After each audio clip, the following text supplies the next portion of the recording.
Hirasar airport પરથી ઝડપાઈ 400 kilo ચાંદી। શનિવારે 10 કરોડની કિંમતની 400 કિલો ચાંદી ઝડપાતા હડકંપ। સેન્ટ્રલ આઈબી અને ગુજરાત એટીએસનું સંયુક્ત ઓપરેશન। સીજીએસટી અને ઇન્કમ ટેક્સ વિભાગે તપાસ શરૂ કરી શકે છે। મુંબઈથી રાજકોટ આવતી એર ઇન્ડિયાની ફ્લાઇટમાંથી ચાંદી ઝડપાઈ છે। કાર્ગોમાં આવેલા સામાનની તપાસ દરમિયાન ચાંદી ઝડપાઈ। વારાણસીથી રાજકોટની પેઢીને મોકલાઈ હતી 400 કિલો ચાંદી। 3 શંકાસ્પદ વ્યક્તિઓને એટીએસને સોંપવામાં આવ્યા છે।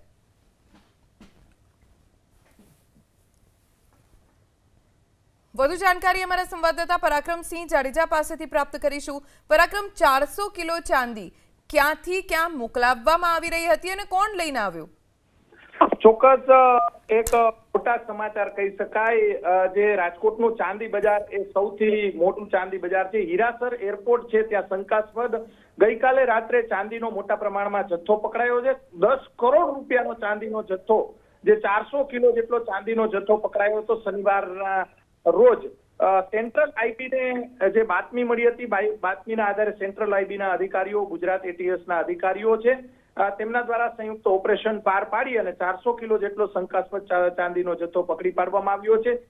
ચાંદીનો જથ્થો શનિવારના રોજ મુંબઈથી રાજકોટ આવે જે એર ઇન્ડિયાની જે ફ્લાઇટ છે તેની અંદર આટલો મોટો પ્રમાણમાં જથ્થો આવતો હતો। કાર્ગોમાં આવેલા સામાનની તપાસ કરવામાં આવી હતી અધિકારીઓ દ્વારા। એટીએસ ઉપરાંત જે આઈબીના અધિકારીઓ છે તે પણ પહોંચ્યા હતા, તેમના દ્વારા જથ્થાને પકડી પાડવામાં આવ્યો હતો। તમામ બાબતે તપાસ શરૂ કરવામાં આવી છે।